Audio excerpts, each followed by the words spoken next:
Season 35ကနောက်တုံးရက်နေလို့ရှိရင်ကုန်တော့မှာပဲဖြစ်ပါတယ်။ဂျာဒီတစ်လည်းပြန်စားတော့မှာဆိုတော့ဘရာလာတို့ run ပဲရောက်ကြပြီလေ။လောင်ချီနဲ့တခင်ကြီးပဲကင်ပြီးတော့ဆေးထိုးနေကြတော့လား။ဒီဗီဒီယိုလေးမှာတော့ကျွန်တော်က run တင်လို့ကောင်းတဲ့ hero 10ကောင်ကြောင့်ပြပြသွားပေးမှာပဲဖြစ်ပါတယ်။အားလုံးပဲမင်္ဂလာပါ။ AMD Game Shop နေကြိုဆိုလိုက်ပါတယ်။ပထမဆုံး hero တစ်ကောင်အနေနဲ့တော့ Granger ပဲဖြစ်ပါတယ်။ Granger လို့မစမန်းမျိုးက revamp ပေးတဲ့နောက်မှာ damage output အများကြီးပေးနိုင်တဲ့အပြင်တကယ်ကျန်းတဲ့လူတကယ်ကင်တက်တဲ့လူရဲ့လက်ထက်ရောက်သွားလို့ရှိရင်ဖမ်းဖို့ခက်တဲ့အပြင်တကယ်ကို damage output အများကြီးနဲ့ပွဲတစ်ခုလုံး carry သွားနိုင်တဲ့ hero ဖြစ်တဲ့အတွက်ကြောင့်ကိုယူလို့ရှိရင်ယူမယူလို့ရှိရင် bandit နဲ့ထဲမှာပါပါတယ်ဒီလိုမျိုး hero နဲ့ run တင်မယ်ဆိုလို့ရှိရင်တေချာပေါက် run တက်နိုင်ဖို့ရာခိုင်နှုန်းပိုများပါတယ်ဒုတိယတစ်ကောင်အနေနဲ့တော့ Julian ပဲဖြစ်ပါတယ်ခိုးကျန်စိုးသွမ်းနေတဲ့ Julian လိုမျိုး hero မျိုးက budget level 3 ရတာနဲ့ live ပြီးတော့ damage output အကြီးပေးလို့ရတဲ့ hero မျိုးဖြစ်တဲ့အတွက် short တက်တယ်ဆိုလို့ရှိရင်ဒီလိုမျိုး hero ကိုကင်ပြီးတော့ run တင်တာအကောင်းဆုံးပဲဖြစ်ပါတယ်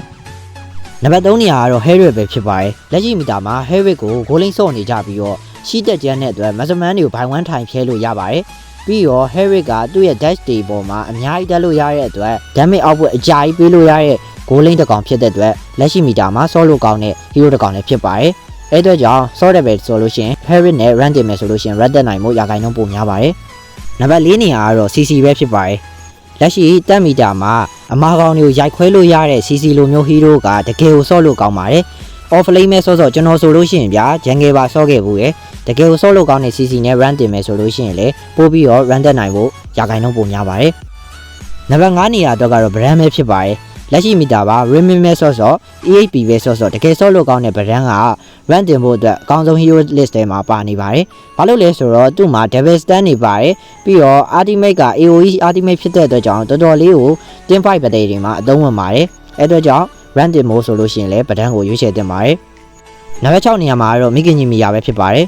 attack speed maximum နဲ့ကြီးစိုးနေတဲ့လက်ရှိမီတာမှာမိခင်ကြီးမီယာကိုလည်းမေ့ထားလို့မရပါဘူးတင်က hero တွေကိုကျွမ်းကျွမ်းကျင်ကျင်မစော့တတ်ဘူးဆိုရင်တော့မှလင်းရခလုတ်ထိုင်တဲ့ယုံနေနဲ့ damage output အများကြီးပေးနိုင်တဲ့မီယာလိုမျိုး hero က run တင်မယ်ဆိုလို့ရှိရင်လည်းရွေးချယ်တင်တဲ့ထဲမှာပါနေပါတယ်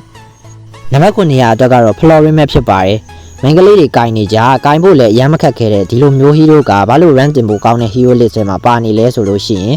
သူ့ရဲ့ ultimate ဖြစ်တဲ့ global healing ကြောင့်လို့ပဲပြောရပါမယ် team fight battle တွေမှာပို့ပြီးတော့တာစေနိုင်ပြီးတော့ကိုယ့်အတင်းအတွက်အလုပ်လုပ်ပေးနိုင်တဲ့ဒီလိုမျိုးhero တစ်ကောင်ကလက်ရှိမီတာမှာ run တင်ဖို့အတွက်အကောင်းဆုံး hero list ထဲမှာပါဝင်နေတာပဲဖြစ်ပါတယ်နံပါတ်10နေရာမှာကတော့ Sicilian ပဲဖြစ်ပါတယ်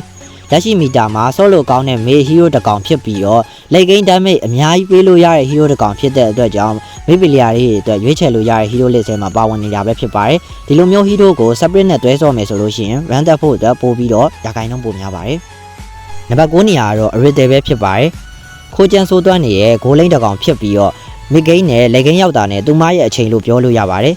critical damage အကြီးပေးလို့ရတဲ့ Arete လို maximum မျိုးနဲ့ run တင်မယ်ဆိုလို့ရှိရင် late game ရောက်တာနဲ့ auto win ဆိုတာမျိုးတွေအထိဖြစ်နိုင်ပါတယ်အဲ့အတွက်ကြောင့် run တင်မယ်ဆိုလို့ရှိရင် Arete လိုမျိုး maximum ကိုရွေးချယ်ပြီးတော့ဆော့ကစားမယ်ဆိုလို့ရှိရင် run တင်ဖို့အတွက်နိုင်ရရှိဖို့အတွက်ရာခိုင်နှုန်းပို့ပြီးတော့များပါတယ်နောက်ဆုံး hero တစ်ကောင်ကတော့ Melissa ပဲဖြစ်ပါတယ်attack speed maximum နဲ့ကြီးစိုးနေတဲ့လက်ရှိမီတာမှာ Melissa လို hero မျိုးကလည်းရွေးချယ်တင်တဲ့ထဲမှာပါဝင်နေပါတယ်ယာရီကလည်းကုန်တော့မယ်ကိုလိုချင်တဲ့ run လည်းမရောက်သေးဘူးဆိုလို့ရှိရင်အခုကျွန်တော်ပြောပြသွားခဲ့တဲ့ hero လေးတွေနဲ့ run တင်ကြည့်ပါနော်တကယ်လို့ run တက်ခဲ့တယ်ဆိုလို့ရှိရင် AMD Game Shop Channel လေးကို like and subscribe လုပ်ခဲ့ပေးပါနောက်ဗီဒီယိုလေးတွေမှာပြန်တွေ့ကြပါမယ်